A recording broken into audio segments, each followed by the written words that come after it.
Bueno, entonces vamos a tratar de entendernos con este concepto de intertextualidad.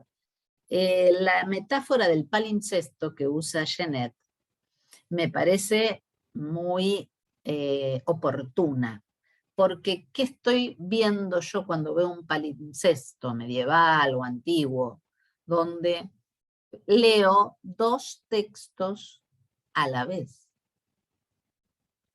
Que, como decían recién ustedes, por ahí no se sabe cuál es el más antiguo, cuál es el anterior, si hay uno original, si hay original y uno original y otro derivado, o no, lo que sea. Pero es una imagen que me parece muy oportuna, ¿no? Porque estamos hablando de eso cuando hablamos de intertextualidad, de un texto que se lee en otro.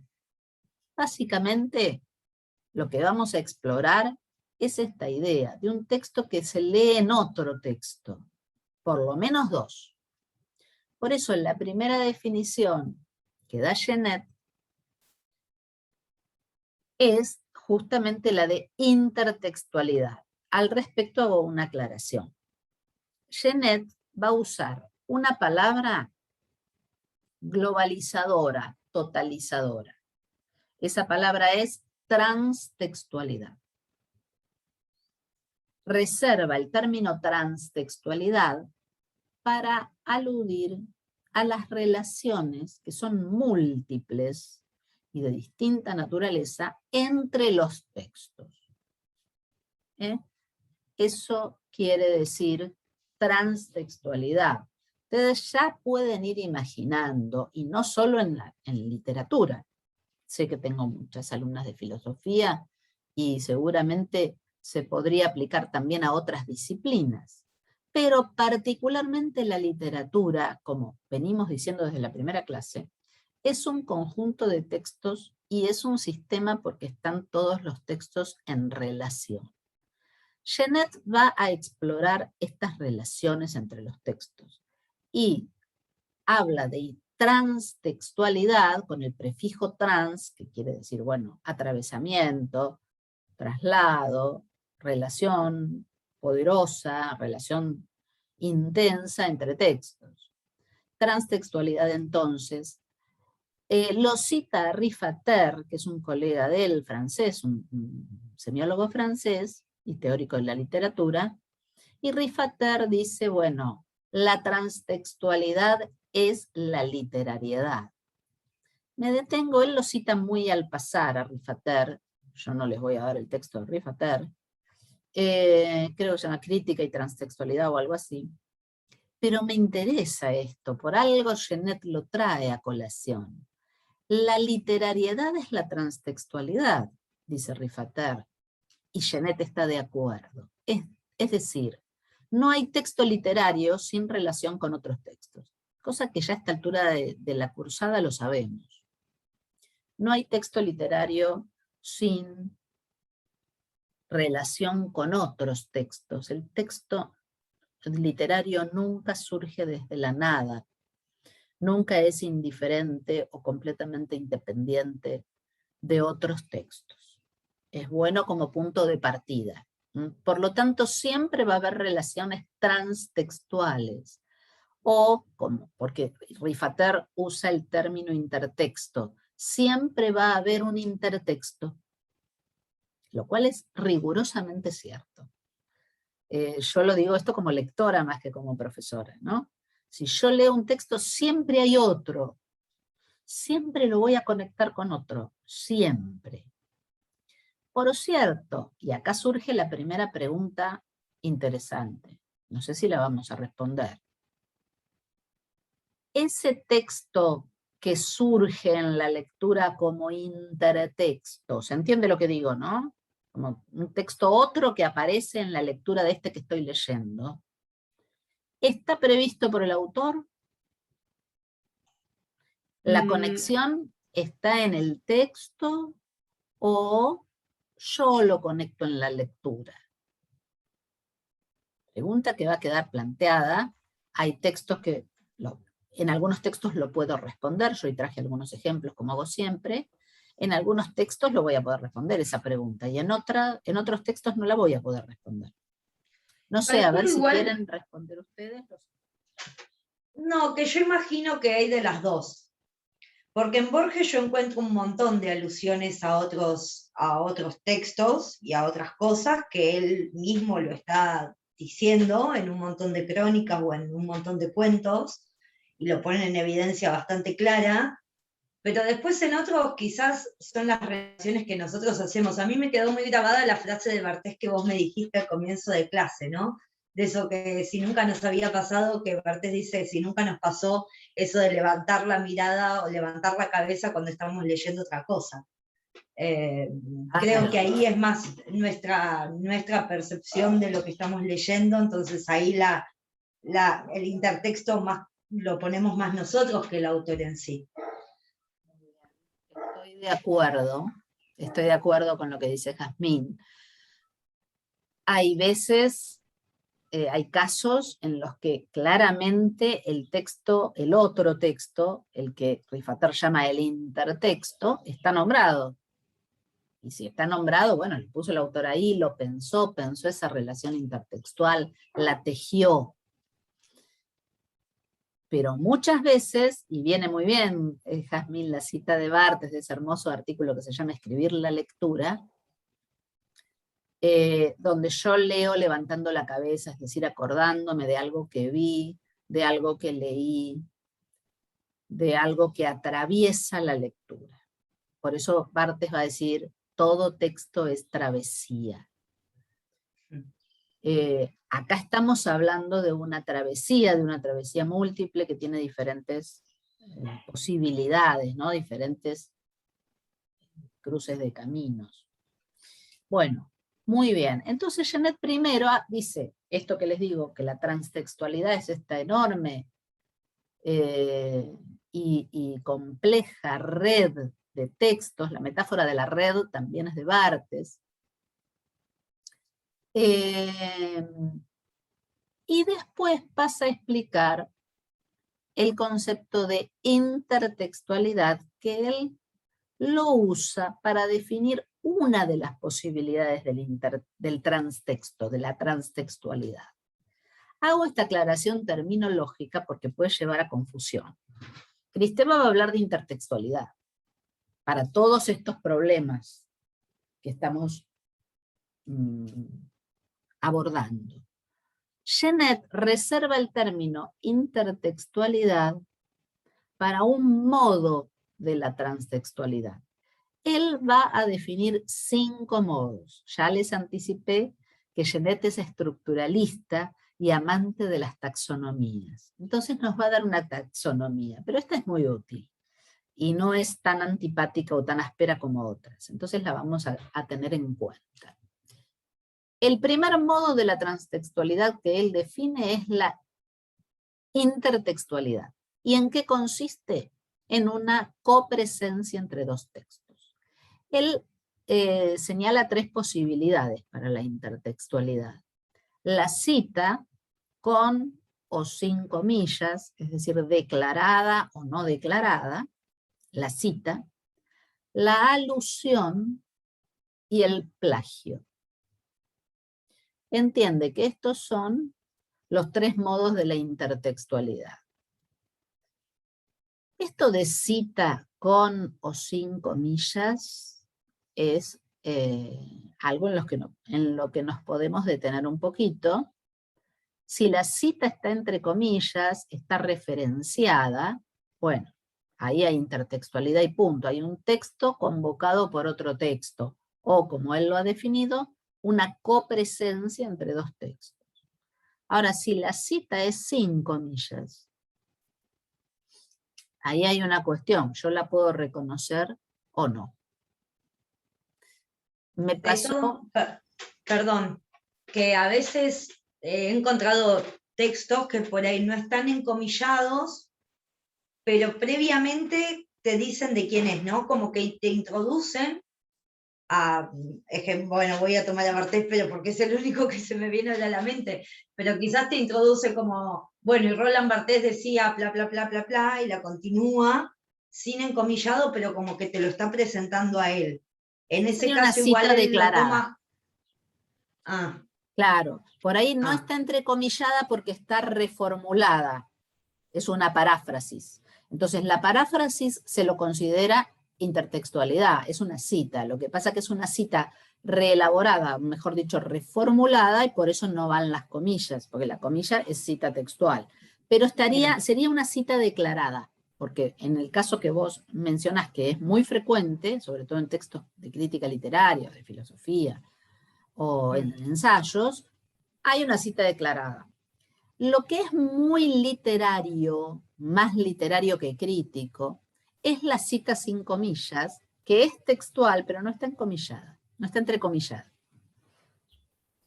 Los poetas trabajan con materiales de otros poetas o de otros textos literarios. Esto es muy común y no hay que verlo como un plagio ni como un robo. En todo caso, sí como un homenaje o una deuda de un poeta con otro. Estas redes, estas comunicaciones, a veces muy evidentes y a veces un poco secretas, entre textos, es pero frecuentísimo. Uno las descubre a medida que la memoria intertextual se va nutriendo, claramente, ¿no? Y a veces nos sorprendemos con hallazgos que no conocíamos, ¿no? Uno a veces lee un poema, lo conoce, se traba amistad con un poeta, y al tiempo lee en otro poeta, en otro texto, una referencia donde resuena, o un poema donde resuena el que leíamos antes. Les digo un caso. La clase pasada les leí un poema de Pizarnik, a propósito del tema de la clase pasada, que ustedes tienen en la selección que preparé para el aula virtual. Ahí, Pizarnik, el poema se llama En esta noche, en este mundo, y uno de los versos dice, ¿qué has hecho del don del sexo? Bueno, muchos años después, yo a Pizarnik la leo desde hace muchísimos años. Bastante tiempo después, leyendo los diarios de Kafka, encuentro exactamente esa pregunta, ¿qué has hecho del don del sexo? Con las mismas palabras. Claro, yo tengo los diarios de Kafka en la traducción de J.R. Wilcock, un poeta argentino que muy joven se radicó en Italia, escribió en Italia, que es un gran traductor y es la más recomendada de las ediciones castellanas del diario de Kafka. Yo entiendo que Pizarnik tenía la misma traducción de los diarios de Kafka. Pizarnik cita muchas veces a Kafka declarando, ¿no? los diarios particularmente de Kafka. En ese poema no lo cita, claro, es un poema, no va a poner nota a pie de página. Pero yo descubrí mucho tiempo después de conocer ese poema por recorriendo los diarios de Kafka. Bueno, ese es el que me acuerdo, porque es textual. Como esa muchas, también Rilke, pasa lo mismo con Rilke, ¿no? Cuando muchas referencias a la noche en Pizarnik son de Rilke. Y claro, Pizarnik decía, yo malarmo jugando con armo mal y malarmé, ¿no? Porque Mallarmé también citaba, ¿no? Eso es muy frecuente en la segunda mitad, en la tradición francesa de segunda mitad del siglo XIX. Entonces, esto es intertextualidad. No nos vamos a extender más porque si no nos llevo a los 5 modos. Intertextualidad, copresencia, cita con o sin comillas, es decir, declarada o secreta, plagio, ahí digamos el plagio es un delito, aunque Genet no lo toma como delito, sino simplemente como la actitud de un escritor que toma una parte de un texto de otro escritor, eso sería plagio. Y la alusión, que es una cosa más difusa, ¿no? Cuando un texto alude a otro de una manera velada, aunque reconocible. Bueno, la alusión también tiene muchas diferencias entre una cosa y otra. Puede ser una cosa muy al pasar, muy limitada a una frase, y puede haber una alusión general a un texto, ¿no? Yo tengo muy presente una novela de Italo Calvino que para mí alude insistentemente al Museo de la Novela de la Eterna de Macedonio Fernández.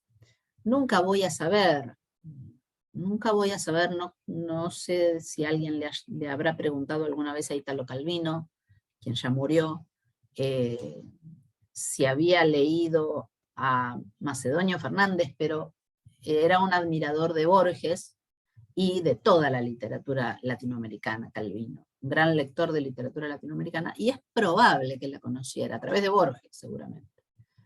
Esa novela que son puros prólogos, una novela que nunca comienza. La novela de Calvino, a la que hago referencia, se llama Si una noche de invierno un viajero, y es una novela que creo que ya la nombré por otro tema.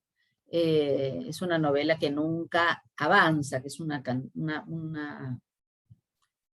cadena de comienzos. Y ahí yo percibo una alusión. Son dos textos distintos, pero es como si Calvino jugara con ese proyecto delirante digo yo, de Macedonio Fernández. Bueno, ahí a mí se me cruza un texto, ¿no? Digo, acá hay una alusión, tal vez velada. Puede ser, puede no ser. Bueno, eso es la intertextualidad. En segundo lugar, Genet, como otro modo de la transtextualidad, se refiere a la paratextualidad. Eso es muy probable que lo hayan visto en el colegio, porque se estudian los paratextos, tanto en lengua y prácticas del lenguaje como en técnicas de estudio. En el secundario se suele ver el paratexto, es probable que ustedes lo hayan estudiado. Son los títulos, subtítulos, epígrafes, notas al pie, también pueden ser prólogos, prefacios, bueno, notas marginales, epílogos.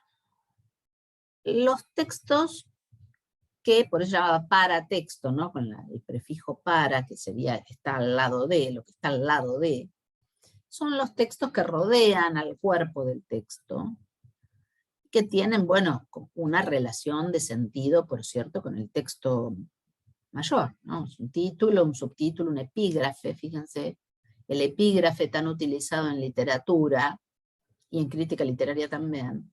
Ese epígrafe deja ahí un sentido como parentetizado, un sentido que va a iluminar o anticipar algunos de los sentidos que se producen en el texto, ¿no? El epígrafe tiene esa especie de misión anticipatoria, por algo está allí. Bueno, eso es un paratexto, es sencillo. También los subrayados, la negrita, la tipología puede funcionar como paratexto, ¿no? Esto de que Borges haya hecho, lo traigo porque justo hice un trabajo práctico de Antigua con ese poema. Esto de que Borges haya usado el nombre de Heráclito para uno de sus poemas, ¿lo puedo considerar como paratexto? ¿O no, porque se está refiriendo al autor y no a una parte de los enigmas de Heráclito? Y posiblemente en el poema, yo no lo tengo en la memoria, posiblemente el poema aluda a algún fragmento de Heráclito, seguro. Sí, Ahí sí, alude, por lo menos la asociación que yo pude hacer a través del práctico que me tocó hacer, alude más que nada a esto de lo heraclitio, de que todo es uno, ¿no? De que una cosa es lo mismo y que los contrarios se precisan.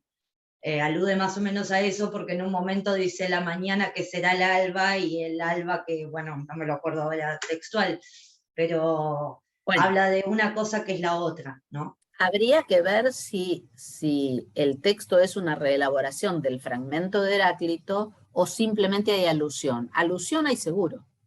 Sí, ok. No puede estar solo en el título, porque si el poema se llama Heráclito, conociendo a Borges, seguro que hay alusión. Tal vez haya cita, no lo sé. Pero sí hay intertextualidad, por supuesto que sí. Por supuesto. Yo creo que ahí hay intertextualidad. Por eso de la alusión. Sí, lo que Genet llama intertextualidad. Bueno, también tiene de Spinoza, Borges, ¿no? Muchos poemas están dedicados a un filósofo o a otro escritor. Así que ahí tendríamos un caso, claro. Bueno, avanzo y después en todo caso vamos a recorrer los conceptos con ejemplos. El siguiente, si no me equivoco en el orden, es el de metatextualidad. La metatextualidad es el comentario crítico, es la relación crítica entre un texto y otro. Él da un ejemplo que nosotros conocemos, que es la poética de Aristóteles en relación al Edipo Rey. Lo traigo porque lo cita Genet y porque nosotros hemos experimentado esa metatextualidad. Metatextualidad porque es un texto que se refiere a otro, que habla de otro, pero no con fines literarios, sino con fines de comentario.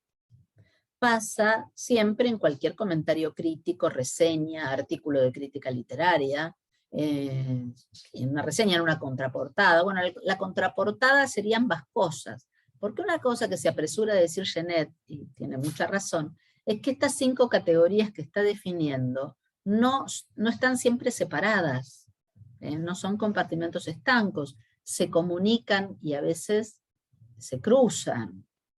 El caso de la contraportada de los libros suele ser, sin duda, un paratexto, porque es la contraportada, como si fuera el prólogo, el prefacio, o el índice, son paratextos. Pero además de ser material y formalmente un paratexto, puede ser un metatexto, suele serlo. Es una especie de breve reseña. Así que ahí hay una relación paratextual y metatextual a la vez. También pasa con los prólogos. Con textos que se refieren a otros textos, por ejemplo, las apostillas al nombre de la rosa de Umberto Eco, que es una especie de paratexto normativo donde Umberto Eco me dice cómo tengo que leer su novela. Bueno, ahí hay metatextualidad, y algunas ediciones del Nombre de la Rosa traen las apostillas al nombre de la rosa, entonces funciona como paratexto. Es frecuente la combinación de dos posibilidades. Pero el metatexto sería el comentario crítico, o teórico, también puede ser un comentario teórico, con fines no literarios, sino, digamos así, disciplinares o de comentario. También puede ser periodístico, también puede ser una reseña periodística, simplemente como reseña para publicitar un texto que acaba de salir en una editorial, etc. Bueno, para texto entonces, metatexto, él saltea el cuarto, que es el que le interesa, la hipertextualidad, y termina con mejor dicho, no termina con el último, sigue con el quinto, y después reserva para el final el cuarto. No sé por qué lo pone en cuarto lugar el que a él le interesa, pero bueno, Genet es así. Entonces, describe el quinto, y el quinto es el architexto. El architexto es un concepto que a nosotros nos interesa mucho, lo llamemos architexto o no. ¿Por qué? Porque él da el ejemplo del género literario. Él dice es una relación muda o implícita con el texto. El architexto sería el conjunto de textos, el caso paradigmático es el género literario. ¿Y por qué dice que es una relación muda? Porque, por ejemplo, yo acá tengo La Condesa Sangrienta de Angela Carter. Esto es un conjunto de cuentos. ¿Cuándo me entero de que es un volumen de cuentos? Cuando lo abro y lo empiezo a leer o cuando miro el índice. No sé si son cuentos o novelas, porque es una relación muda, no está en el título. Entonces, el architexto sería el género cuento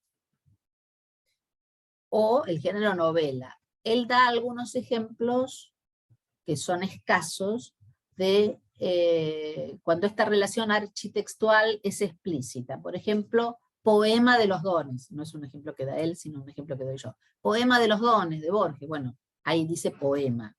Entonces está explícita la relación architextual del poema con el grupo de textos al que pertenece, en este caso, bueno, género poético. O él da el ejemplo de la novela de la Rosa, el román de la Rosa, una novela medieval. Al decir el román, la novela, se traduce el francés román por novela, ahí está explícita el género. Lo que hace Tomás Eloy Martínez con la novela de Perón. La novela de Perón, en el título, tiene una referencia al género. Si no, estos ejemplos son escasos. La mayoría de los textos no tienen ninguna autorreferencia, ninguna referencia architextual. Pero ¿por qué digo que me interesa o nos interesa a nosotros los profesores de literatura el concepto de architexto? Porque vale para cualquier recorte, no solamente para el de género literario. El de género literario, bueno, es como de cajón, hay que citarlo, ¿no? Poesía, teatro, dentro de teatro, la tragedia, la comedia, el drama, no sé, el vodevil, todos géneros teatrales o subgéneros teatrales. Las novelas, también dentro de la novela, tengo la novela de ciencia ficción, la novela fantástica, la novela realista, la novela de amor, la novela rosa latinoamericana, por ejemplo. Un género, ¿no? Un architexto, género o subgénero. Pero también si yo hago un recorte, por ejemplo, como del que vamos a hablar después cuando hablemos de hipertextualidad, las reescrituras. Si yo digo las reescrituras, así en plural, estoy aludiendo a una categoría architextual. Estoy señalando un conjunto de textos que están identificados por un determinado procedimiento, y bueno, eso es un architexto, y yo puedo crear nuevos architextos. De hecho, la literatura, no yo, de manera individual, ninguno de nosotros de manera individual, a menos que haga un recorte para un trabajo, para un programa de estudios, para una tesis, lo que llamamos corpus, la literatura forma nuevos architextos. Por ejemplo, ahora se está usando mucho estudiar la ficción crítica. No es un capricho de los investigadores, sino que se han dado en la literatura argentina, en el sistema literario argentino contemporáneo, segunda mitad del siglo XX, lo que va del XXI, mucha ficción crítica, es decir, novelas, generalmente son novelas, que tienen un desarrollo teórico, crítico, conceptual. Se podría decir arte conceptual, que es una denominación muy vieja. Es decir, una obra de arte donde hay reflexión, pensamiento, ideas sobre algo, sobre la propia literatura en general, ¿no? Bueno, esto es una tradición larga, lo que pasa que se ha revitalizado esa tradición, y en los últimos, sobre todo en los últimos 20 años de novela argentina, hay muchísima ficción crítica. Bueno, ahí tienen ustedes un architecto nuevo. Perdón, sí. porque no sé si me queda del todo claro. Entonces, podéis verlo en un ejemplo. Esto, el que nos diste en el parcial, por ejemplo, que nos diste una crónica de Guerriero, ¿no? De Leila, que primero fue publicada, bueno, en la revista, ya lo vimos, pero después está publicada en un libro recogido, ahí dice, por Carrión Jorge, Mejor que ficción, crónicas ejemplares, ¿no? Reúne varias crónicas. Y ya te está anticipando, imagino que Mejor que ficción, crónicas ejemplares es el título del libro, o sea, ya me está anticipando que es un conjunto de crónicas varias, diversas. ¿Eso sería architecto? Efectivamente, ¿sí? La crónica latinoamericana contemporánea, por ejemplo. Eso es un architecto, de una gran productividad en el continente en los últimos 30 años. Claro que sí.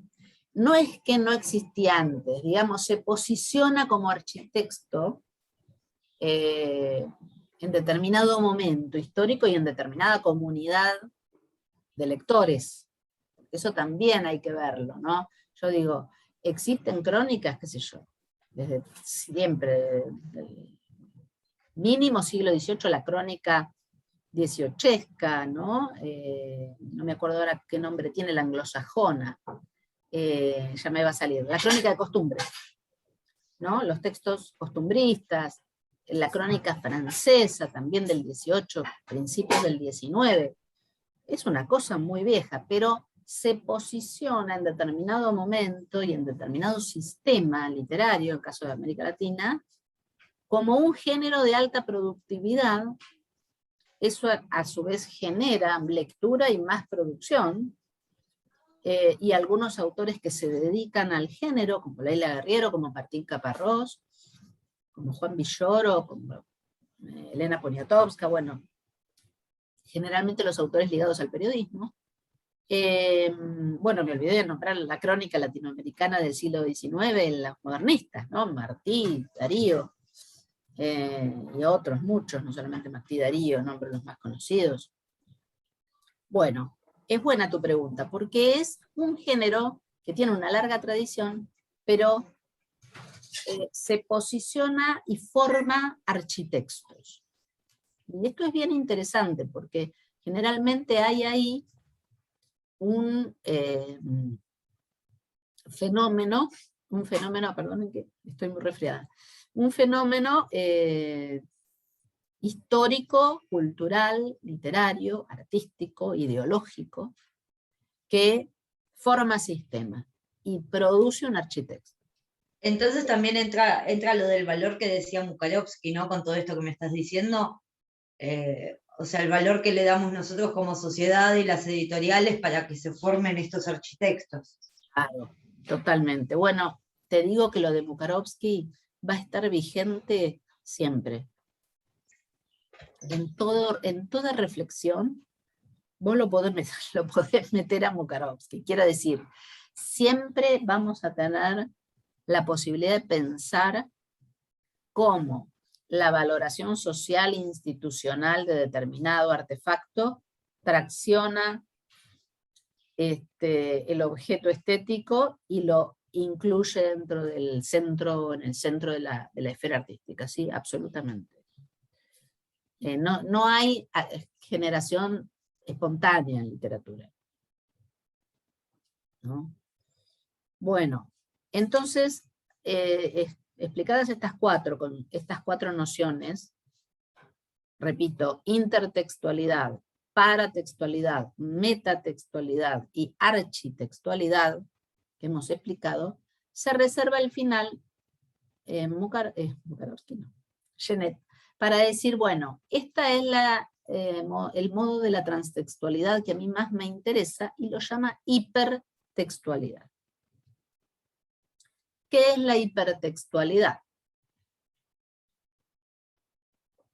Se da cuando un texto deriva de otro. Es decir, cuando hay un texto A y un texto B, y el texto B no sería posible, no existiría sin el texto A. O sea, habría una relación de derivación entre un texto y el otro, y de derivación, y por lo tanto de necesidad. Uno no existe sin el otro. Lo primero que dice Genet es que entre el texto A y el texto B se produjo necesariamente un proceso de transformación. Obviamente, en cualquier caso que yo les traiga hoy, ustedes van a advertir que hay una transformación, porque si no sería un plagio. ¿No es cierto? Es lo que se ha dado en llamar reescritura. No habla Genet de reescritura. Genet lo llama hipertextualidad, porque entiende que hay un hipotexto y un hipertexto. Usa los prefijos hipo e hiper en su valor espacial. El hipotexto es el que está debajo y el hipertexto es el que está arriba. Volviendo a la metáfora que usó en el título del libro, al palimpsesto. Ahí se juega, digamos, el sentido del título del libro, en la hipertextualidad. Yo tengo un texto sobre otro y leo a través del de arriba, el hipertexto, leo el de abajo, el hipotexto. Bueno, esta es la definición sencilla, pero él desarrolla este concepto y va a decir que hay textos que elaboran una transformación o realizan una transformación simple y otros que realizan una transformación compleja. Y es acá cuando la cosa empieza a, para mi gusto, a tornarse vidriosa, a tornarse un poco resbaladiza. ¿Por qué les anticipo? ¿Por qué digo esto? Que es una observación mía, el texto de Genet, más allá de que el texto de Genet es muy interesante para pensar el problema. Porque siempre, a mi juicio, la transformación es compleja. O sea, ¿cuándo puede haber una transformación simple en un hipertexto? El hipertexto, que toma como objeto de la transformación al hipotexto, obviamente lo va a transformar de manera compleja. Porque yo leyendo a Genet, busqué, y con mi afán didáctico, busqué ejemplos de transformación simple y casualmente no encontré ninguno. Sinceramente lo digo. Entonces no encontré ninguno porque no se da. Porque la transformación siempre es compleja. ¿A qué le llama Genet transformación compleja? Y lo voy a explicar para que me entiendan. Él da un ejemplo encima complicadísimo. Él da el ejemplo de la Odisea, la Eneida y el Ulises de Joyce. Para los que no han leído ninguno de los tres, les cuento un poco.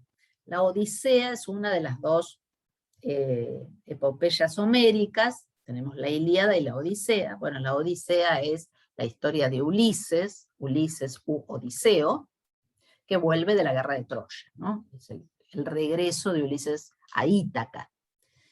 Después tenemos, eso es del siglo más o menos VIII antes de Cristo. Después tenemos la Eneida. La Eneida es un texto de Virgilio, siglo I de nuestra era, digamos, Imperio Romano, el auge, el apogeo del Imperio Romano, y ¿por qué él establece que hay ahí una relación compleja, de transformación compleja o imitación, dice después? Porque la historia es otra, completamente distinta. Virgilio no escribe la historia de Ulises. Virgilio escribe la historia de Eneas, bueno, que tiene que ver con la fundación del Imperio Romano, no importa, ahora no voy a decir de qué habla la Eneida, pero ¿qué dice Genet? Que Virgilio copia el estilo, toma el estilo de Homero, y escribe para escribir una cosa completamente distinta. Y también tendremos que decir el género, la épica, sería el architexto. Ahora bien, la transformación que hace Virgilio es obviamente muy compleja. No sé por qué Genet lo llama imitación. Por eso les digo que es empieza a patinar la cuestión. A mí empieza a resultarme un tanto forzada. Y va a decir, para el Ulises de Joyce, una novela de 1922, que James Joyce publica primero, hace una especie de pre-entregas, nosotros diríamos precuela, pero no es esa la palabra, es como una especie de ensayo de edición previa, que la edita por partes, y cada parte tenía el capítulo correspondiente a la Odisea. Después, en la edición de 1922, que sale completa, Joyce eliminó todos esos capítulos. Entonces, la relación con la Odisea, te diría yo que he leído el Ulises de Joyce, es un tanto secreta, es un tanto difícil de llegar a ella, ¿no? Aunque hayas leído la Odisea, uno dice, o sea, no surge tan visiblemente que Leopold Bloom sea Ulises, o tenga algo que ver con Ulises. Se ubica la historia, se ubica en la Dublín de los primeros años del siglo XX, qué sé yo, no es nada que ver con la guerra de Troya, es un hombre mediano, es un hombre casi te diría mediocre, Leopold Bloom, como cualquiera, es un oficinista, no tiene nada que ver con Ulises, es un héroe, el héroe de la guerra de Troya. Bueno, más transformación compleja que esa, imposible. Para Genet eso es una relación simple, porque toma la historia de Odiseo. Bueno, en fin, como ya les digo, no nos vamos a demorar en esta distinción entre transformación simple y transformación compleja, porque es una distinción que hace agua. No nos vamos a detener en ella, no le prestan mayor importancia. Sí, en el concepto de hipertextualidad, eso es útil. La transformación siempre es compleja. Bueno, profe, sí. ¿te puedo hacer una consulta? ¿Calificaría dentro de la hipertextualidad el fin de Borges? Sí, los cuentos de Borges sobre Martín Fierro son dos, El fin y Biografía de Tadeo Isidoro Cruz. Claramente, son ejemplos clarísimos de hipertextualidad, sí. ¿Qué hace en El fin? ¿Quieres contarlo vos, Ludmila? Así me callo un poco. No lo recuerdo porque lo leí hace varios años, lo leí en el colegio cuando terminé de leer Martín Fierro. Leí tanto la biografía como el cuento.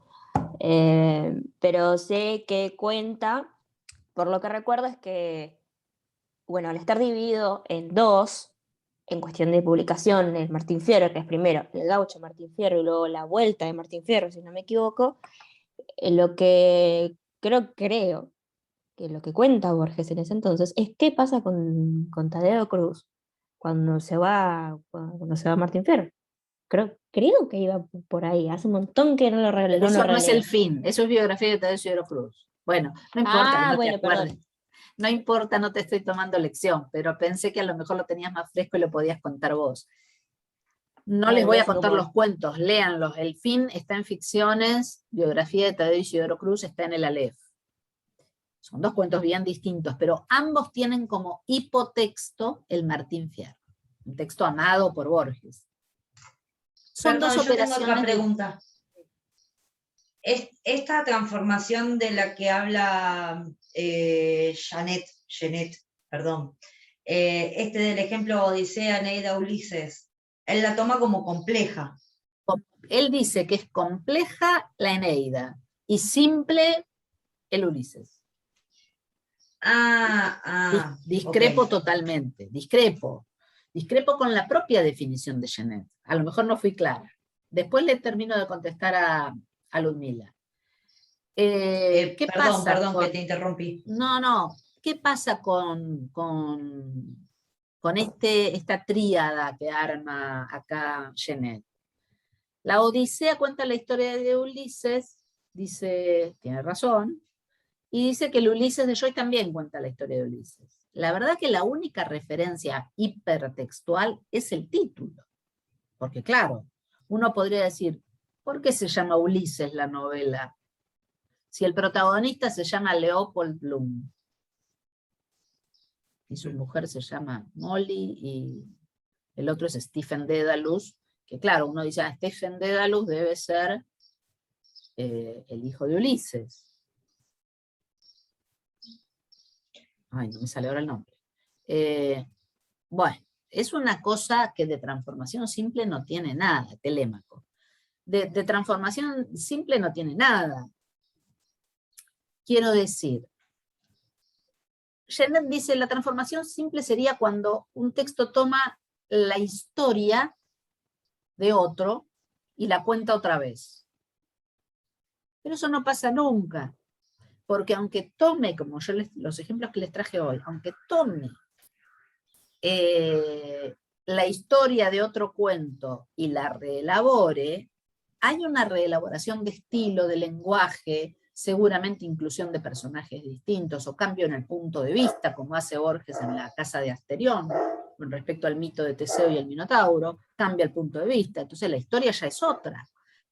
Yo diría, corrigiendo, que me perdone Genet, corrigiendo un poco el concepto de Genet, yo diría, toda transformación es compleja.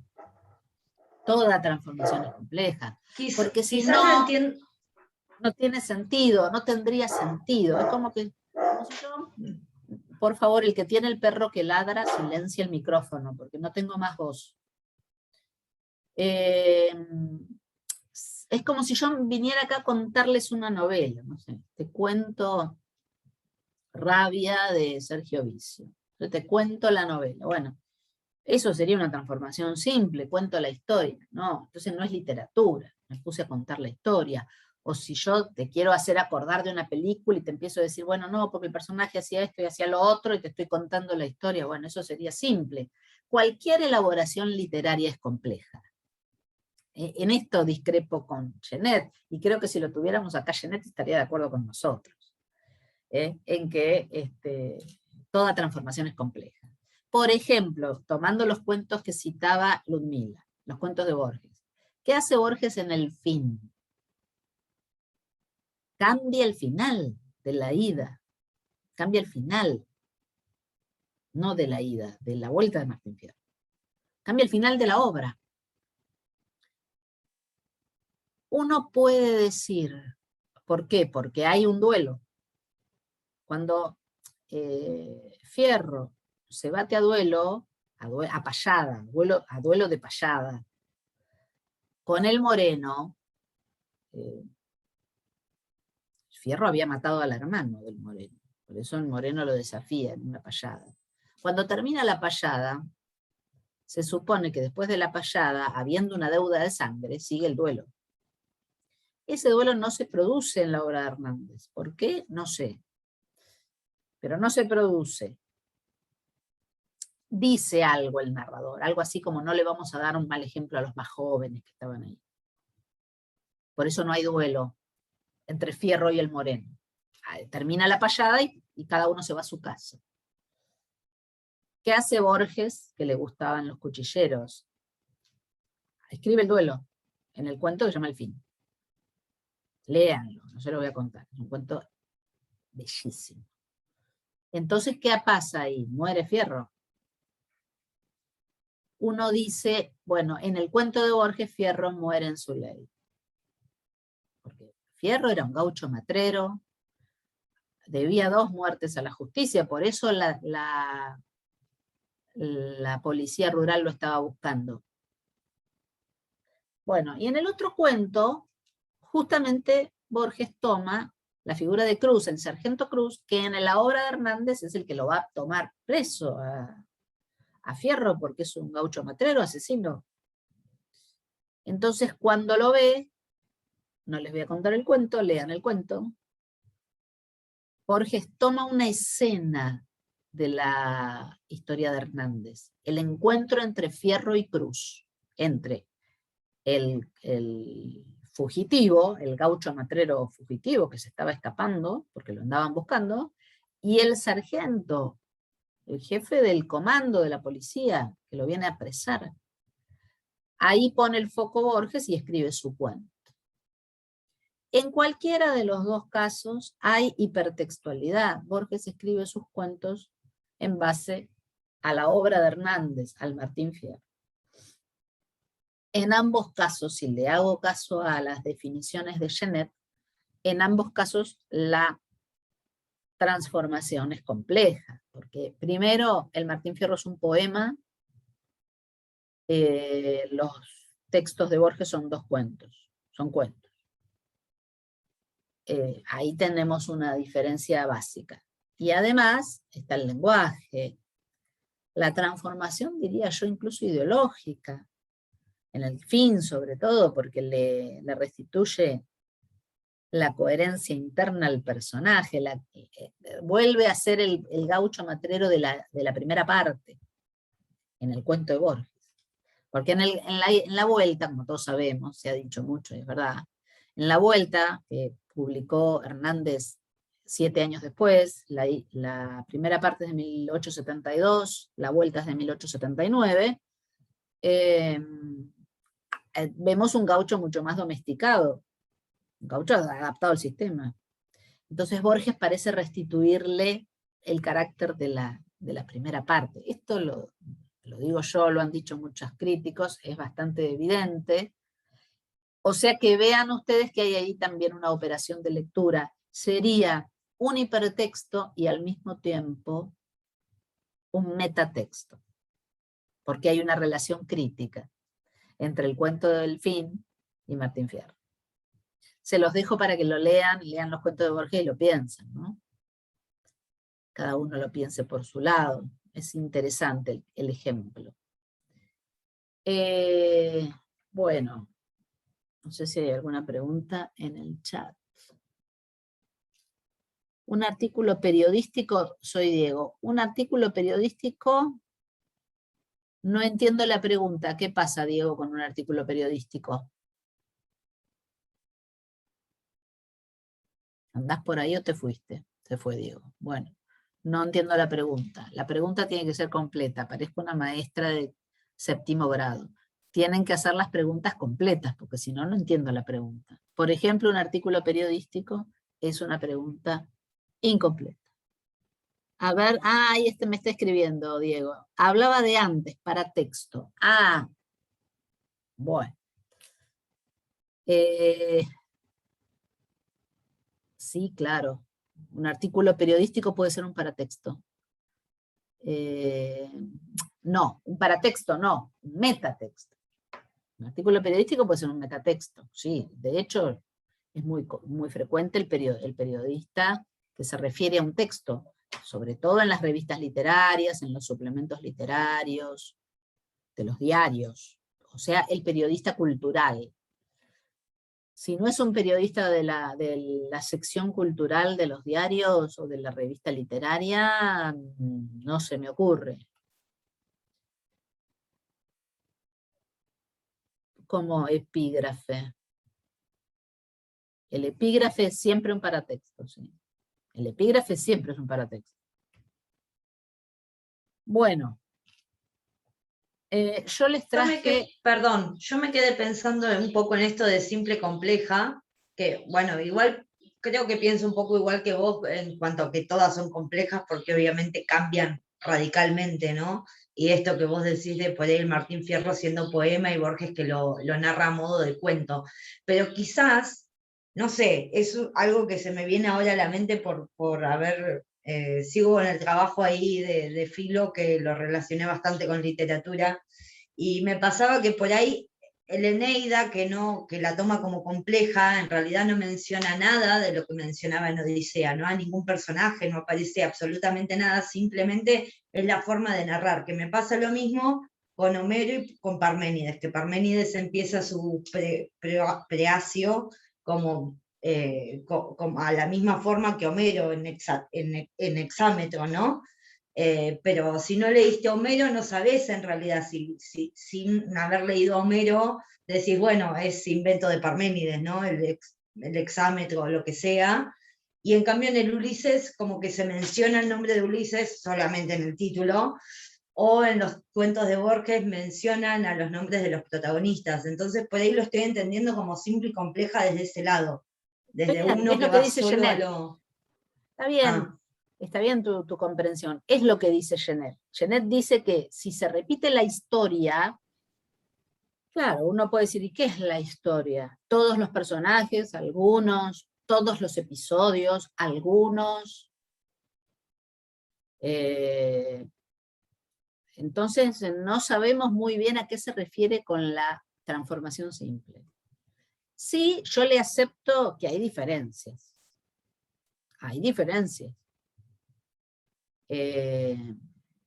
Hay hipertextos que están tan transformados que casi resultan irreconocibles. Por ejemplo, el primer texto, creo que es el primero, o uno de los primeros textos de uno de los últimos libros de Piglia, que se llama El último lector, es una especie, yo diría, de reescritura del Aleph.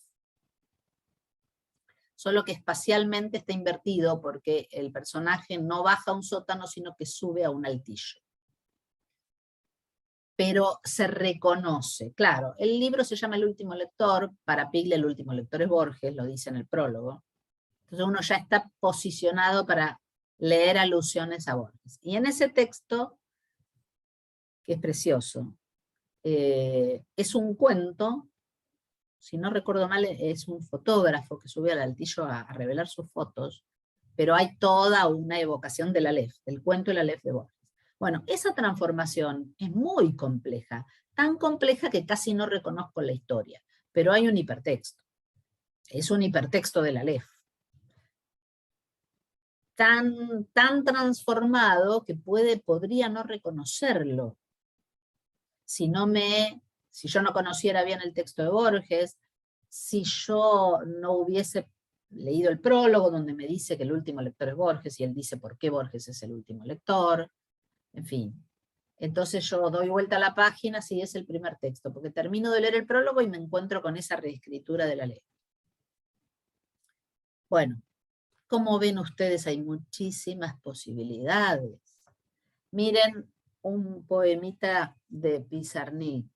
Yo no les voy a decir nada porque no hace falta. Como es cortito, se los leo. A ver, mi libro está un poco desencuadernado. La verdad del bosque. Como un golfo de soles, este espacio hermético y transparente. Una esfera de cristal con el sol adentro, con un cuerpo dorado, un ausente, querido tú, con una cabeza donde brillan los ojos más azules delante del sol en la esfera transparente. La acción transcurre en el desierto, y qué sola atravesé mi infancia como Caperucita el bosque antes del encuentro feroz. Qué sola llevando una canasta, qué inocente, qué decorosa y bien dispuesta. Pero nos devoraron a todos, porque ¿para qué sirven las palabras si no pueden constatar que nos devoraron? Dijo la abuela. Pero de la mía no se vistió el lobo.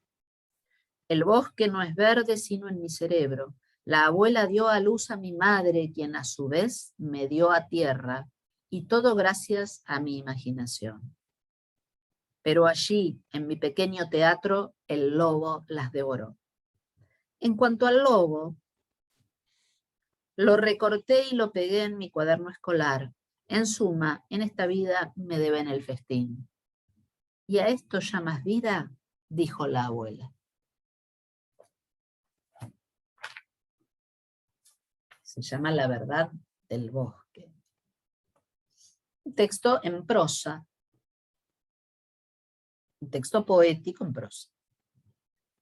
¿Qué dirían ustedes? A ver, ¿qué hay ahí? No sé, no es que yo tenga la respuesta, pregunto.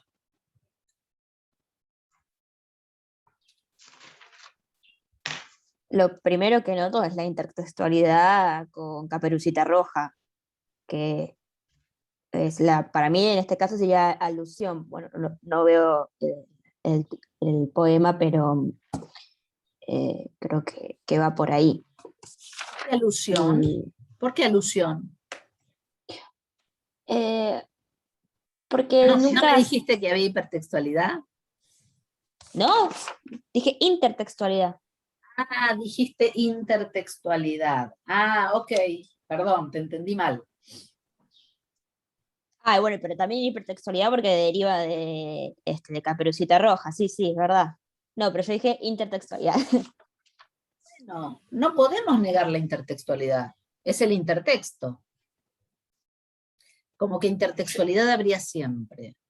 Yo lo que no sé, También, puedo decir, hay también hipertextualidad, ¿por qué? Porque este texto es un texto B derivado de un texto A. Porque no es solamente la mención a Caperucita. Me parece que es más que una alusión, pero es una discusión que podríamos tener. eso iba a Sí. decir, no sé si es alusión o si lo cita, porque en realidad yo no, o sea, si alguna vez leí Caperucita, lo leí de niña, o sea, no recuerdo ahora exactamente las líneas que decía la abuela o Caperucita, No, pero es que no está fijado porque es un cuento tradicional, de claro, tradición oral, así que hay 20.000 versiones. Vos habrás claro. leído una de chica, yo leí otra, y hay cientos y cientos de versiones. Entonces No no creo que podemos encontremos reconocer si es una igual a la alusión, otra. ¿Mm? entonces no podemos estar seguros de si es alusión o si es una cita directa con o sin comillas, ¿cierto? Tenemos que decir que solo intertextualidad, como dijo Lu. Bueno, pero si uno conoce el cuento está aludido todo el tiempo, menos en el primer párrafo, que es muy críptico, que habla, digamos, parece hablar de otra cosa. Digo párrafo porque es un poema en prosa. A partir de la acción transcurre en el desierto y que sola atravesé mi infancia como Caperucita, hasta el final, son en total 3 párrafos y una línea al final cuando habla la abuela. En los 2 párrafos y la última línea está el cuento tradicional. Claro, cita con comillas no puede haber, porque es un texto de tradición oral y hay muchas versiones. ¿Hay hipertextualidad? Yo creo que sí. Ustedes me dicen que hay intertextualidad y alusión. Lo acepto, ¿eh? Lo acepto como posibilidad. Tengo la impresión de que una alusión es más de pasadita.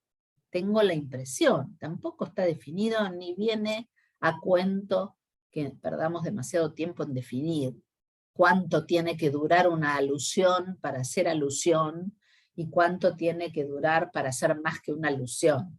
Por eso les acepto absolutamente la respuesta, que sea una alusión al cuento para su texto poético. Me parece una respuesta perfectamente válida y consistente. De igual modo también puede haber más de un modo, ¿no? Valga la Claro. redundancia, porque esto que decíamos que los 5 modos se comunican y se cruzan, así que podemos encontrar en un mismo texto más de uno o más de dos. Sí. Lo que está claro acá es que la transformación es enorme. Está la abuela, está Caperucita, está la cesta o la canasta, está el lobo feroz, está la devoración. Están los elementos del cuento, pero todos faltan a su lugar. Todo transformado, todo enrocado. Y básicamente hay un cambio total en el discurso. Esto es un discurso poético. Y además lo que yo noto es que hace alusión muy concreta a un cuento A que es por tradición y que no se escapa a casi nadie, o sea, bien ejemplificado está. El cuento es el de Caperucita. Claro, es muy fácil de reconocer. El Claro, reconocimiento es inmediato. claro. Bueno, un ejemplo para que vean, un ejemplo tan cortito y tan aparentemente evidente, trae la discusión. Bueno, que es al fin y al cabo lo interesante, ¿no? Que traiga alguna discusión. Yo les voy a leer el comienzo, porque el texto es mucho más largo, de otro caso, también de Pizarnik. Se llama El hombre del antifaz azul. Tiene un epígrafe. Lo que no es Heráclito. Mira, hoy lo nombrábamos a Heráclito. A empezaba a cansarse de estar sentada sin nada que hacer. No hace nada, pero lo hace mal, recordó. Un hombrecillo de antifaz azul pasó corriendo junto a ella. A no consideró extraordinario que el hombrecillo exclamara: los años pasan, voy a llegar tarde. Sin embargo, cuando el enmascarado sacó de un bolsillo una pistola y después de consultarla como a un reloj aceleró el paso, A se incorporó y ardiendo de curiosidad corrió detrás del ocultado, llegando con el tiempo justo de verlo desaparecer por una madriguera disimulada.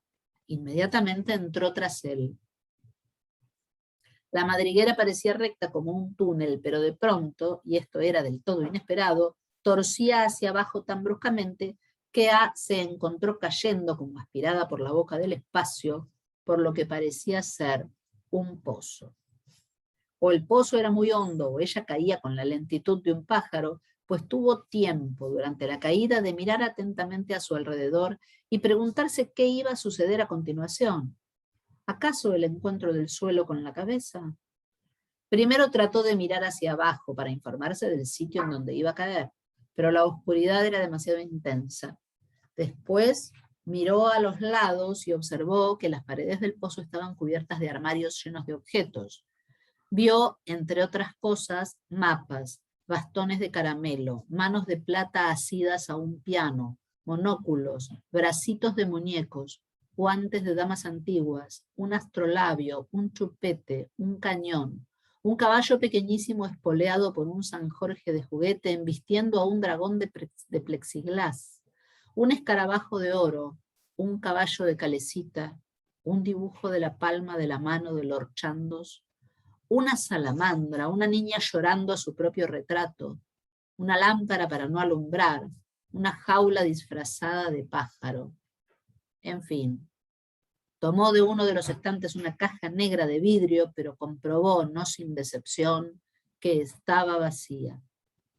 No queriendo tirar la caja por miedo de matar a alguien que estuviera más abajo, la tiró igual.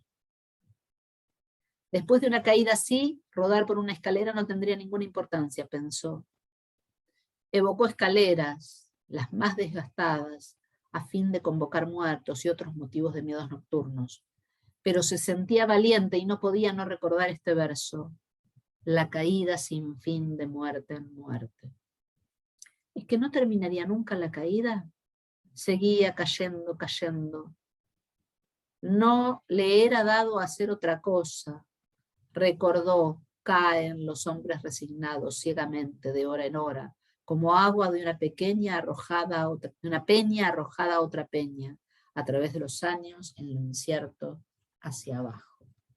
El texto sigue, es muy largo, no lo voy a leer completo, pero ya se habrán dado una idea de lo que está pasando acá. ¿No se resignaba? Hay hipertextualidad también porque es Alicia, pero además hay intertextualidad porque hay citas exactas de Alicia y otras no, pero hay citas exactas. Bueno, yo no leí todo, muy bien, exacto. No lo leí todo, pero hay muchísimas citas de otros poetas, de otros escritores. Está Rilke, está Rimbaud, está Mallarmé, Kafka, bueno. Están todos, Artaud, están todos en cursiva, ¿no? las citas. Es un texto muy inquietante y hay hipertextualidad, como dice Jazmín. Hay mucha intertextualidad con el propio Lewis Carroll y con otros poetas, como les digo, que uno ahora los puede encontrar porque está internet. Vos pones los versos en cursiva y te sale de quién son. En su momento, es un texto publicado antes de su muerte, en el 71, no había internet. O sea que esas citas danzan ahí en el texto, aportan sentido, desde luego un sentido trágico en casi todos los casos. No tiene el matiz liviano, alegre, ligero del texto de Lewis Carroll, ni el destinatario infantil. Me llama mucho la atención igual, soy muy fanática de Alicia en el País de las Maravillas, me gusta mucho, y cuando, mirá, que justo no conocía esto que trajiste de Pizarnik, no conozco mucho a Pizarnik, la verdad nunca la leí demasiado, pero me causó mucha impresión el principio que leíste también, el epígrafe que tiene de Heráclito, porque cuando hablábamos de Heráclito en filosofía antigua, yo le dije a nuestro profesor que que lo relacionaba mucho a Heráclito y el tema de lo enigmático con Alicia, justamente, que presenta todo el tiempo Lewis Carroll enigmas, ¿no? En Alicia. Y mirá, ahora me lo traes esto y presenta ya como epígrafe un texto de él, así que me va cerrando como todo. Fue afortunada. Y vean la nota trágica, ¿no? No es un reloj, tampoco es un conejo, es un hombre de antifaz azul que saca de su bolsillo una pistola y la consulta como si fuera un reloj. Fíjense la transformación sombría de un texto que podríamos decir es alegre, si bien es muy enigmático, como dice Jazmín, y tiene mucha intertextualidad con la matemática y los misterios y las paradojas. Es un texto alegre, es un texto liviano que uno lo lee y se divierte. Y se supone que Carroll lo escribió para Alicia, ¿no?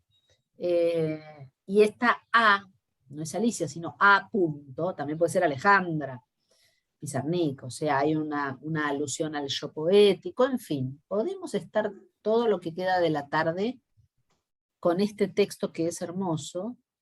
Se debe conseguir en internet, se llama, porque está toda Pizarnik en internet, se llama El hombre del antifaz azul, si lo quieren buscar, y tienen ahí para entretenerse todas las categorías de Genet.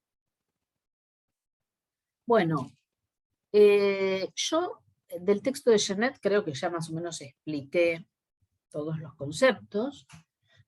A mí me interesa particularmente el de hipertextualidad que acabamos de comentar, que él lo considera el de mayor interés de los 5 modos, y a mí me interesa también lo de la architextualidad por aquella dinámica literaria que crea architextos todo el tiempo, no lo dice Genet eso. Genet lo piensa como el género, pero deja abierta la puerta para que lo sigamos pensando, ¿no? La categoría de architecto. Bueno, le quisiera dedicar los últimos minutos de la clase a esas paginitas que les voy a pedir que lean de Julia Kristeva. El artículo de Kristeva es anterior a este texto de Genet. Como les dije, Genet la cita a pie de página como una pionera del concepto de intertextualidad, pero es importante que ustedes tengan en claro que Kristeva toma el concepto de Bakhtin. Bueno, los de filosofía leerán, las alumnas de filosofía leerán a Bakhtin por su cuenta, los estudiantes de letras lo van a leer en teoría 1 cuando la cursen, teoría y crítica literarias 1, pero hoy lo vamos a nombrar porque Kristeva, en este artículo, la palabra, el diálogo, la novela, de algún modo comenta, es un metatexto de un libro de Bakhtin, que ustedes van a leer, como les digo, en teoría 1. Teoría 1 también es optativa para filosofía, ahora me acordé. Que se llama Problemas de la poética de Dostoyevsky. Porque Bakhtin es un estudioso de Dostoyevsky, pero aprovecha su estudio sobre Dostoyevsky para acuñar conceptos teóricos muy interesantes. Uno que toma Kristeva en este artículo es el concepto de bivocalidad. En la traducción que nosotros tenemos de Fondo de Cultura Económica de Bakhtin, el concepto se llama bivocalidad. Pero acá Kristeva, que hace su propia traducción de Bakhtin en francés, aunque esta es una versión castellana del texto de Kristeva, el concepto es ambivalencia. Cuando Kristeva dice ambivalencia, es lo que nosotros entendemos por bivocalidad en Bakhtin. Es lo mismo, digamos, hablemos de ambivalencia, hablemos de bivocalidad, nos estamos refiriendo a una condición propia de la palabra, va a decir Bakhtin, de la vida de la palabra, de la vida social, existencial de la palabra, que es referir siempre a por lo menos dos cosas. O sea, toda palabra tiene una relación directa con su objeto, aquello que dice, y simultáneamente tiene una relación dialógica con otro discurso. Para Bakhtin, la palabra siempre es bivocal. La palabra viva, la palabra encarnada, dice él. Por eso entiende Bakhtin que la lingüística no alcanza para estudiar la palabra viva, la palabra encarnada. Entonces él propone la creación de una disciplina que llama la translingüística. Bueno, lo que hace entonces Bakhtin es una translingüística, pensar la palabra en su bivocalidad. Y tiene razón Bakhtin cuando dice que la lingüística, digamos, la episteme de la lingüística, no tiene la capacidad de percibir la bivocalidad del lenguaje, porque la bivocalidad del lenguaje se percibe en la dinámica social, en el lenguaje encarnado, es decir, en la vida social de la palabra. ¿A qué se refiere Bakhtin? Y Kristeva lo comenta. Se refiere a, por ejemplo, es muy característico de un discurso oral, el estar contaminado de otros discursos. No podríamos predeterminar de qué otros discursos, pero un discurso oral que uno escucha en una conversación, por la calle o en una casa o en una clase, ese discurso oral, ese discurso de la comunicación social, está siempre contaminado por otros discursos, generalmente de carácter ideológico. Si ustedes me han escuchado hablar todas estas clases, todos estos jueves que hablo 2 horas como un mangangá, habrán percibido en mi discurso muchos otros discursos. Pero no solamente por aquello que cito o de aquello que hablo. Sí, ahora estoy hablando de Kristeva, antes hablé de Genet, por supuesto. Pero también se perciben en cualquier discurso oral, el mío y el de cualquier sujeto social, otros discursos de carácter ideológico, aunque no tengan nombre. Esto hace que la palabra sea siempre bivocal. Dicho como lo dice Bakhtin, en el discurso bivocal se percibe siempre el discurso ajeno. Cuando Bakhtin dice ajeno, quiere decir un discurso otro, pero que de algún modo me pertenece y atraviesa mi discurso. No ajeno como ajenidad, como alteridad total, sino ese otro que también soy, ese otro que me habla, ¿no? Ese es el concepto de bivocalidad tan interesante y absolutamente original, porque no había sido explorado esa vida de la palabra y esa condición de la palabra, que es su bivocalidad. Ustedes ya se estarán dando cuenta de la importancia que tiene la bivocalidad en el lenguaje literario, sobre todo en la novela. ¿Eh? El poder también que tiene, claro. Cierto. El poder evocador y el poder comunicativo más allá de lo que el poema o novela o cuento dice. Todo lo que dice un texto, más allá de lo que dice. Claro, todo lo que no dice, justamente ahí está Lo dice, saber leerlo, pero se refiere a él no como objeto. Claro. Por ejemplo, si ustedes han leído alguna novela de Puig, Manuel Puig, el novelista argentino, es un maestro de la oralidad en la literatura, ¿no? Tenía un gran oído, no es el único, pero es como el ejemplo que no se puede dejar de dar cuando uno habla de oralidad en la escritura literaria. Es impresionante, en sus primeras novelas, La tradición de Rita Hayworth, Boquitas pintadas, o bueno, El beso de la mujer araña, cómo transpone, porque hay una transposición del discurso oral a la novela. Y en esas voces, tan eficazmente transpuestas al discurso de la novela, se percibe la ideología propia, digamos, del pueblo de la provincia de Buenos Aires, que él representa, Coronel Vallejos, Vallejos, que es Villegas, ¿no? El pueblo de la provincia donde él nació. Bueno, es y no es Villegas. Vallejo es el pueblo de la novela. Y en esos personajes se percibe toda la ideología. No la ideología con nombre y apellido de partido político, sino la ideología social a la que ese sujeto pertenece. La clase social a la que pertenece también. Su manera de pensar, sus concepciones. Bueno, ahí tenés vos la bivocalidad. El personaje está hablando, no sé, de lo que le pasó a la mañana, de lo que hizo, de lo que no hizo, de que se encontró con fulanita y discutió sobre tal tema, y se compró tal cosa, o dejó de comprar tal otra. Pero en esa enunciación, uno escucha el discurso ajeno, lo que Bastín llama el discurso ajeno, que es el discurso que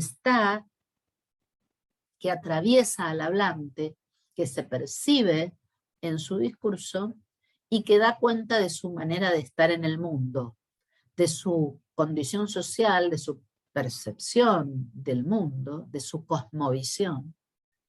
Entonces siempre hay por lo menos dos voces. La voz articulada por el personaje y el discurso ajeno, que se refracta en la voz y que yo puedo percibir. Cualquiera de nosotros, sin leer las novelas de Puig, cualquiera de nosotros, si presta atención a un discurso, si se sienta en una plaza pública donde circule mucha gente y te quedás escuchando las conversaciones que pasan, vas a percibir ideologías, vas a percibir otras voces, no por lo que dicen, no por el objeto al que se refieren, no por las referencias del discurso, sino por la bivocalidad del discurso, por la deuda de todo discurso con el discurso ajeno. Bueno, de esto habla Kristeva en este texto, y a ver si me olvidé de decir algo importante, seguramente. Tienen ahí esas paginitas para leer, con mucha precisión. Kristeva da sus definiciones, y quería leerles en el capítulo, en este primer parágrafo, la palabra en el espacio de textos, una definición, ahora la perdí, por supuesto, que es la que siempre se cita de Kristeva. A ver si la encuentro. Sí. Acá está. En la página entre la 190 y la 191, ustedes tienen que leer hasta la 191 inclusive, dice: así, el estatuto de la palabra como unidad mínima del texto resulta ser el mediador que vincula el modelo estructural al entorno cultural histórico, así como el regulador de la mutación de la diacronía en sincronía, es decir, la historia de la literatura, la historia del lenguaje, la diacronía, muta y regula la sincronía, el enunciado en el que estoy enfocando. Mediante la noción misma de estatuto, la palabra es situada en el espacio. Funciona en tres dimensiones: sujeto, destinatario, contexto, como un conjunto de elementos sémicos en diálogo, o como un conjunto de elementos ambivalentes, o dialógicos, o bivocales. En principio, la tarea de la semiótica consistiría en hallar los formalismos correspondientes a los diferentes modos de junción de las palabras, en el espacio dialógico de los textos. La descripción del funcionamiento específico de las palabras en los diferentes géneros o textos literarios exige pues una actividad translingüística, que es lo que yo les había dicho. Bastín dice, bueno, la lingüística no alcanza, hay que fundar la translingüística. 1. Concepción del género literario como sistema semiológico impuro que significa bajo el lenguaje pero nunca sin él. 2. Operación llevada a cabo con grandes unidades de discurso, frases, réplicas, diálogos, sin seguir forzosamente el modelo lingüístico que se justifica por el principio de la expansión semántica. Se podría plantear y demostrar así la hipótesis de que toda evolución de los géneros literarios es una exteriorización inconsciente de las estructuras lingüísticas a sus diferentes niveles. La novela en particular exterioriza el diálogo lingüístico. No está ahí la definición que yo les quería leer. Perdonen, pues no la subrayé y no la puedo encontrar. Eso que les leí es como la conclusión del parágrafo. Bueno, seguramente cuando lo lean ustedes la van a encontrar.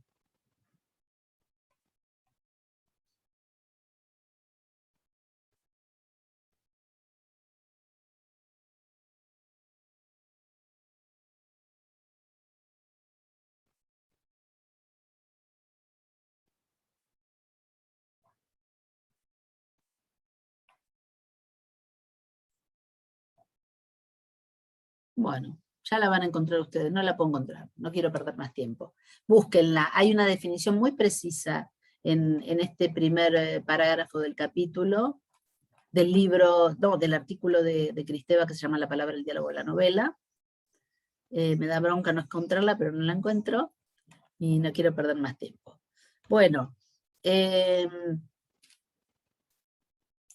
muy interesante este aporte de Kristeva, que lee a Bakhtin, y entiende que un fenómeno fundamental para la ambivalencia de la palabra, es decir, para la bivocalidad de la palabra, es la relación entre el enunciador, el contexto y el destinatario. Ustedes piensen en esto, para que se les haga más legible el parágrafo de Kristeva que les pido que lean. No hay discurso humano que no tenga en cuenta el interlocutor, aunque yo hable sola como los locos. Si yo hablo, tengo un interlocutor, aunque sea un interlocutor imaginario. Y si hablo en la dinámica social, por supuesto que mi discurso presupone al interlocutor. Eso se observa muy bien cuando cambiamos de destinatario. Yo no hablo igual en mis clases que como hablo con mi marido, o con mi vecina, o con mi hija, y no porque los considere que no me van a entender, sino porque uno cambia de registro, o con mis amigos. Cambia de registro. Este es un registro más o menos formal, aunque coloquial, pero formal, académico. Hago referencias, qué sé yo. Tengo un modo de hablar, porque estoy dando clase. Pero si estoy hablando con mis amigas, me voy a tomar un café con mis amigas, voy a hablar en otro registro. Y eso entonces tiene que ver con la bivocalidad. En mi discurso prevé un interlocutor. Y en esa previsión del interlocutor se modifica, se posiciona, y por lo tanto hay una previsión del otro. Y si hay una previsión del otro, hay bivocalidad. Está previsto el discurso del otro, la escucha del otro, y también la respuesta, también la réplica. Otro caso, cuando es muy común en los discursos políticos que replican otros discursos que se dijeron antes. Nosotros venimos a tal cosa, y uno escucha, se le está contestando a fulanito de tal que habló antes, o que habló ayer, o que habló el año pasado, o que ganó las otras elecciones, o lo que sea. La réplica puede ser implícita, suele ser implícita, a veces puede estar evocada la persona nombrada, la persona a la que le replico, pero generalmente no. Uno puede percibir, por ejemplo, en un militante, el discurso ideológico que está usando para expresarse, ¿no? O que lo está de algún modo atravesando, aunque sea consciente, por cierto, suele ser consciente, o una persona que está comprometida con determinado paradigma científico, epistemológico, filosófico. ¿No? Por ejemplo, ustedes, si escucharon la clase que di, la clase pasada sobre poesía, bueno, yo tengo una concepción de la poesía. Ahí hay bivocalidad. Yo les estoy explicando a ustedes determinado tema de mi programa. Sí. Pero ustedes perciben que yo tengo una concepción de la poesía, que a lo mejor otros profesores no tienen. Entonces, el discurso siempre es bivocal. Y eso se percibe, como diría Bakhtin, en la vida de la palabra. ¿Mm?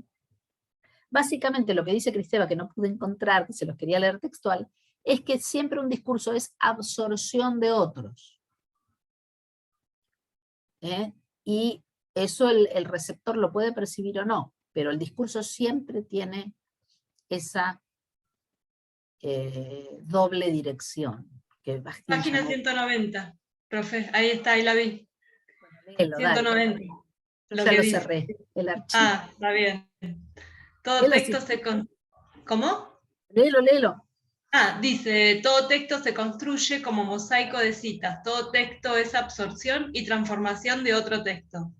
En lugar de la noción de intersubjetividad se instala la intertextualidad y el lenguaje poético se lee, al menos, como doble.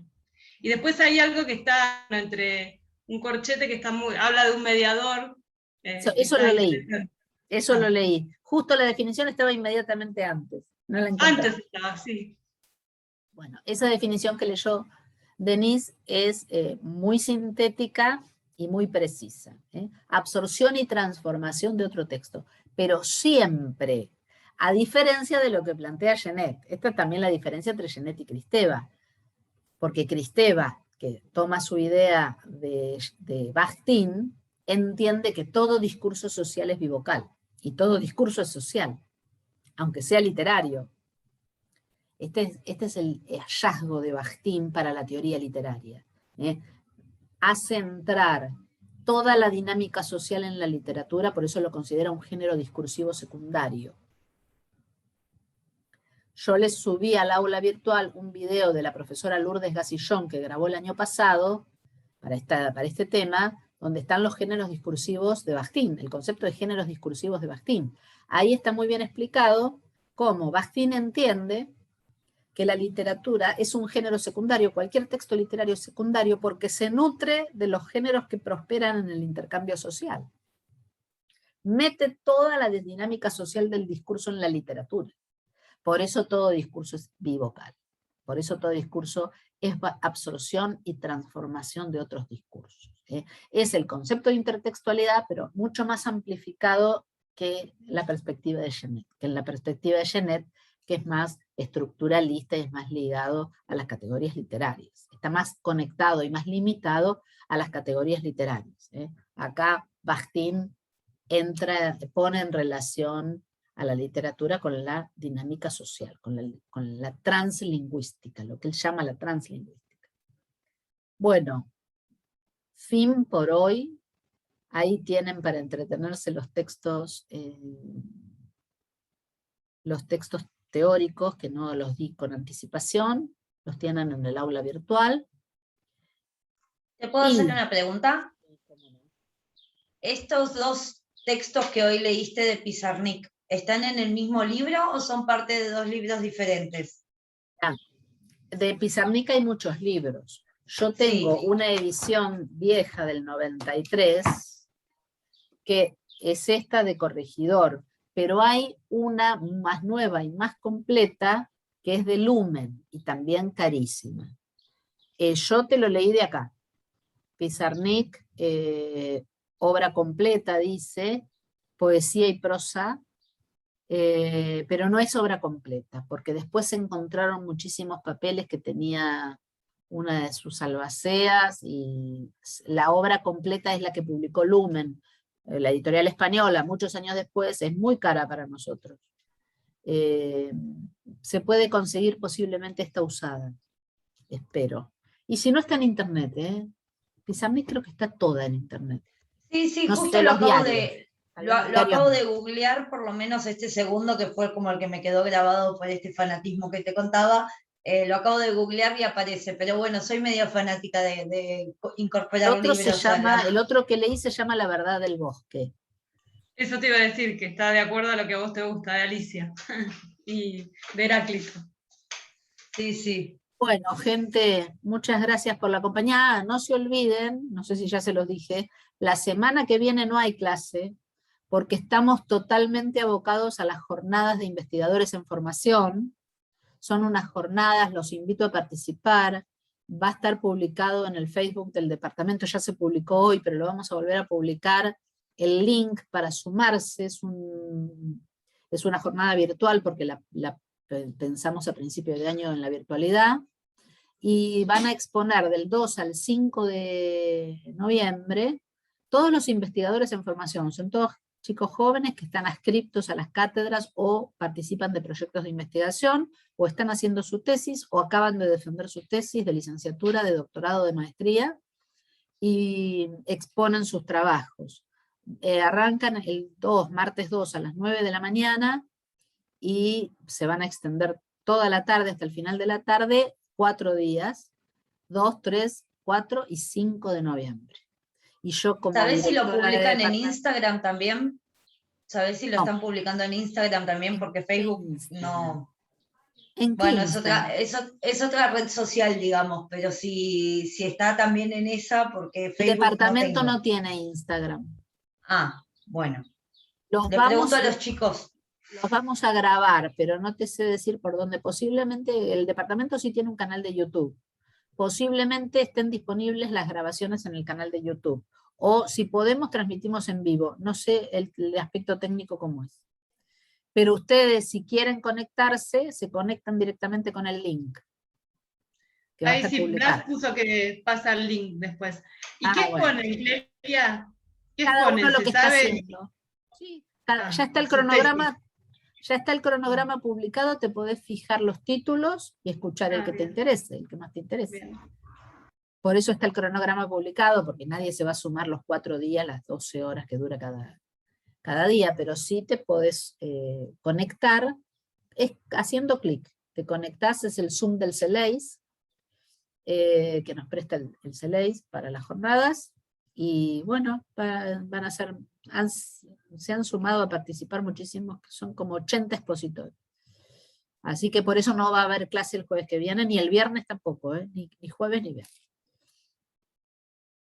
Porque yo coordino, soy como directora de departamento, coordino, bueno, arranco, cierro y coordino un par de mesas. No voy a estar tampoco todo el tiempo, pero por El eso viernes todo... que viene tampoco. No. No, las jornadas son del 2 al 5. Bien. Y yo trataré de recuperarme de mi resfrío. Gente, Gracias. nos vemos. Adiós. Chau.